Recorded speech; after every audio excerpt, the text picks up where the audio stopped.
Hey folks, welcome back to another HP Gaming GameLINK video and welcome to 2023. We have some amazing new content in the works for you and we thought we'd kick things off with a little bit of an unboxing video. Today we are going to be reaching down into the dungeon. We are going to be looking for all manner of artifacts and trying to avoid ghosts as well as a very pesky dragon as we take a look at the new one from Direwolf Studios, Clank Catacombs.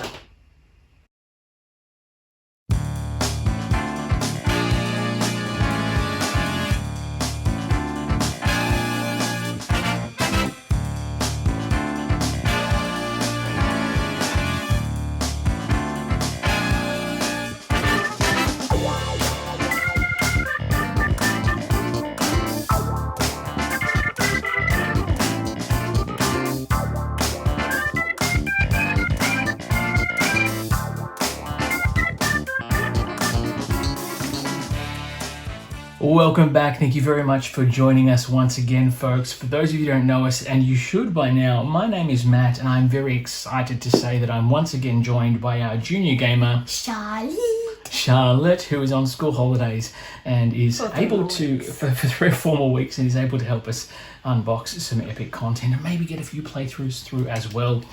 It is no secret in this household, we are massive fans of the game Clank. In particular, we are very passionate about Clank and all of the expansions, Adventuring Party, which allows for 5 players. So when a new Clank game was announced, well, we just had to get it in. Yeah. What game are we talking about? I am talking about the ever-wonderful Clank Catacombs, which is again designed by the ever-wonderful Paul Denon. Is designed for 2 to 4 players, meant to play in about 45-90 minutes like the normal Clank. 2 to 4 players, ages 13 and up. So Charlotte, that puts you out of luck. Hey, you let me play Skyrim, so come on. It's true, and Charlotte does do very well in Skyrim as well. We're going to rip the plastic off this one. Let's have a look on the overhead. If you have a look up here, whoop, there it is, and there it is in all its stunning glory. Now, we haven't even taken the plastic off of this one yet, but you can see it has that same sort of style as the Clank games, the lettering, everything else. Obviously, it's part of a line. The dragon looks extra mean this time. Yes, Catacombs, it's like a dry bones version of the dragon, which I think is fantastic. There is also ghosts in this game. So like dragon ghosts? No, not dragon ghosts, ghosts that haunt. So like Scooby-Doo ghosts? Except there's no mask reveal at the end. For those of you that have played Clank, this is very much going to be a very similar experience. However, there are some key differences for this one as well. But hey, let's just open the box and have a look at what's inside, yeah? All right, let's do it. So Clank is a staple. We've got all of the expansions released to date, including Clank Legacy, which we are yet to get through, Clank Legacy Acquisitions Incorporated, which is legacy version of same, and I don't know, just the idea of Clank as a legacy game where you can mix and match the decks and stuff is very cool. I didn't know that. No, I know. Well, I haven't had a chance to get it in. We've been playing too many legacy games. We've been playing D&D. Legacy games wise, we've been playing through Pandemic, and we've also now just started Jurassic World. Santa got us, and Jenny. Legacy of Isla Nublar. Yes, our house elf bought that in, provided everyone is behaving. Mostly me and Blair. Charlotte, the plastic goes on the floor. All right. All right, so we'll see what's in the box. We have up there again on the overhead, as you can see. Bony. Let's lift it up. Charlotte, you want to get that side? Got it. Love a good lifting. Let's open it up. It's very snug. You got it? There we go. Stop. Got it. And we'll lift this up here. Anything on the inside lid? No, that's fine. We'll pop that just to the side. Because there might be extra stuff. There might be extra stuff. Let's have a look. Okay, so you have here Clank Catacombs. This is a rule book. Now, true to form, the rule book, I dare say, is probably going to be a nice full colour experience. Oh, the meeples are all different. They're not just standard, which is very cool. I like that. I will say too, I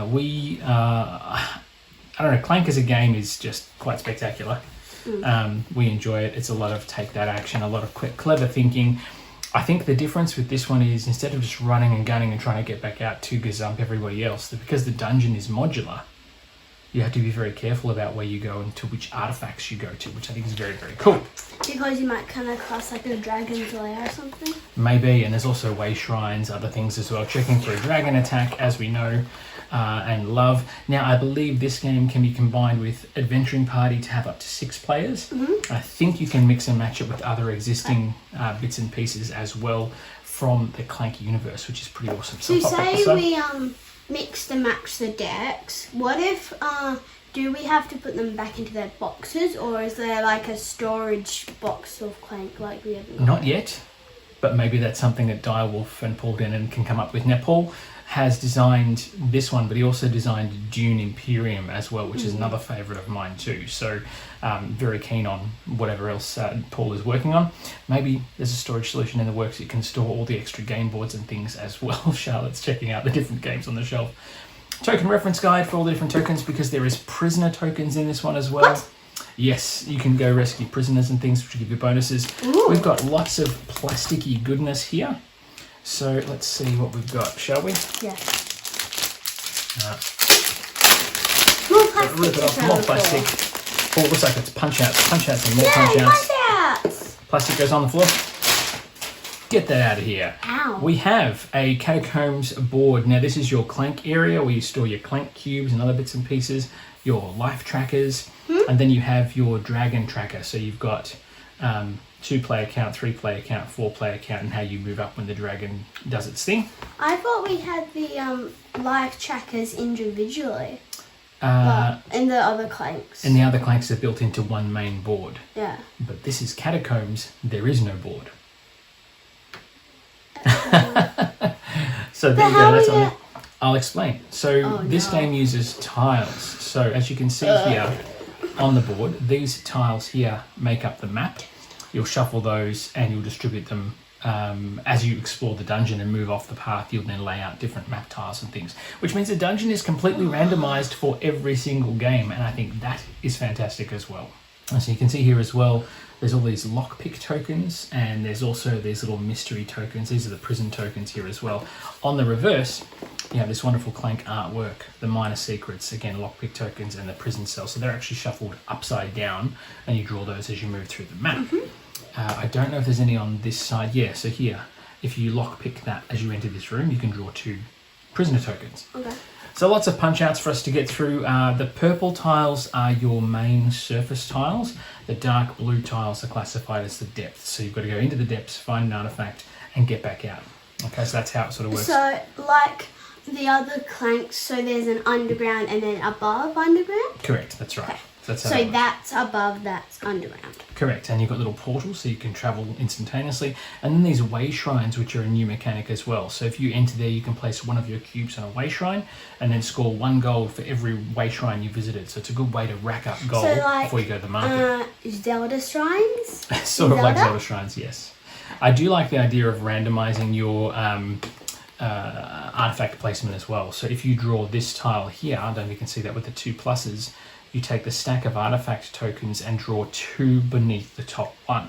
So it's a bit more random as to where they end up rather than the set maps in the other Clank games, which I think is really fantastic. 3 portals. 3 portals all converging. You can teleport across the map. So you can see here Another portal. All the different rooms, markets, more way shrines, crystal caverns or crystal caves are still back. 3. Yes, but look at all the bad guys. There's only one way in, and you've got to try and find your way out. Like you could go in. Haunted tiles. Talk about these ghosts. So you mean ghosties? Yeah, so we've got ghosties galore, which is fine. And then you've got all the other tokens. The main starting tile with the crypt, which is your entrance point to the catacombs. Then you've got maps and other bits and pieces that you can find. Obviously treasures that give you different things. Potions, more lockpicks, minor secrets, major secrets, your mastery tokens. And all the rest as well. Yes. So that's interesting because the gold in the other games only went to 5. I think it was 1, 3, and 5. I could be wrong. If I've got it wrong, you'll find out on the overhead. 1, 2, 3, 4. Then we have some extra bits and pieces. I'm not going to go through all the cards for you. We have the dragon bag that you draw the cubes from because it's all very important, isn't it? Psh, scary dragon. We also have the dragon Meeple himself, looking absolutely boss. The dragon sculpts, it's such a little thing, a simple wooden token, but it just adds an imposing presence on the table, which is fantastic. Yeah, you can't thwart the dragon already. Okay, we have different baggies for the different players. So this is the blue player. Let's grab the meeples out. You want to grab the meeple characters out of there because they're all different. The cubes are just standard sort of pandemic-y size cubes, just without the death gel aspect. Cubes. Yes, and there's ghosty ones there as well. So they're just standard white and black cubes for the dragon attacks. Yeah. I need to not grab out a cube. No, not the cube. He's in there somewhere. Yeah. This guy's a barbarian. Yeah, there's all sorts. I've got a wizard. And I've got like a rogue. I guess the red's gonna be holding two knives. Maybe I'm gonna put the barbarian on my hand there as well. And we'll get the other one out too. Or a thief. Could be a thief, which makes sense because it is Clank after all. There you go. Knight, paladin.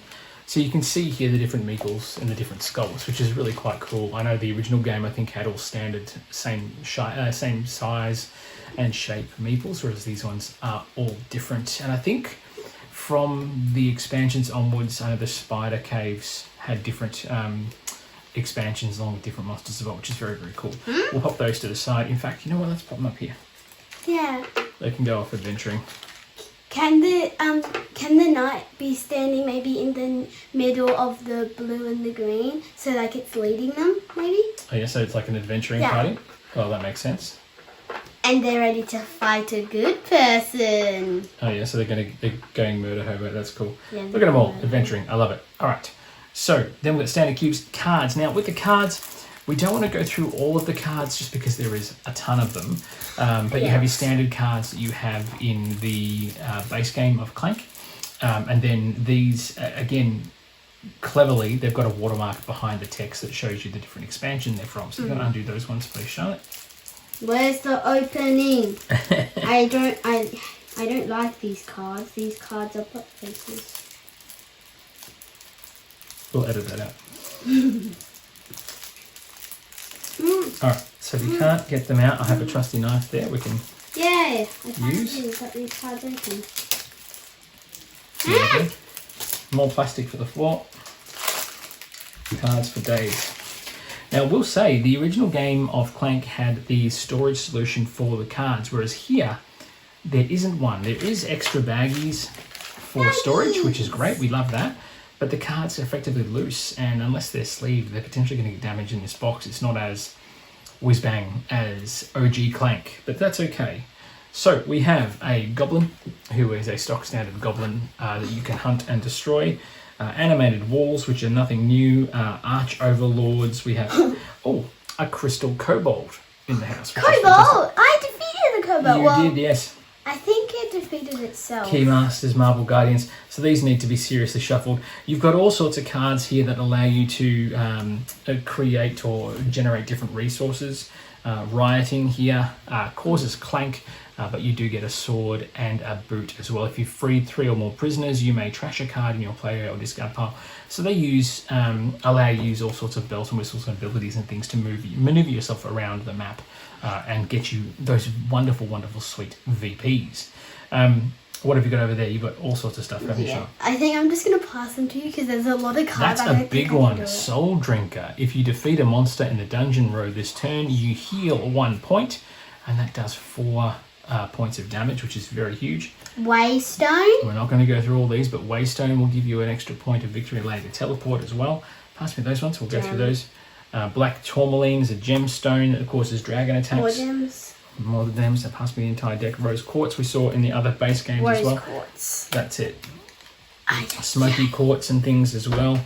All the different gemstones. And then you have the standard market decks that you can purchase from. So you have your standard mercenaries, which are in the base game. You have the explore cards, which again are in the base game. And again, they've got that little watermark at the base there as well, so you know which set they're from, which allows for easy separation. Then you have your secret tomes, which allow you for, basically they're worth nothing more than points, but they can be very, very valuable at the end of the game. And then you've got your standard deck of cards with your burgles, your stumbles, all that sort of stuff as well, scrambles, etc. But otherwise, that is pretty much it for the contents. It's got its own market. It's got its own market board as well, which is something they brought in one of the expansions, because the market board in the base boards became very cluttered with all the bells and whistles. So I think it's going to be interesting because the strategy is going to be different in terms of not knowing where you're going to have to go to collect all the different treasures. And that, I think, is quite interesting and gives this game a point of difference. But we won't know until we get a playthrough done. Yeah. So we'll try and get a play in at some stage, give you a review and a verdict on this one. I will say too, there is plenty more content coming your way, but otherwise that is officially it for the unboxing of Clank Catacombs. However, as we started to do last year, and this year is no exception, we've started doing flyovers of the game when it's set up. So we're going to show you what this game looks like when it's set up for a game for 4 players. So we're going to make sure we set it all up, get it ready to go, and we'll show you how it looks. So we're going to roll that footage.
Wow.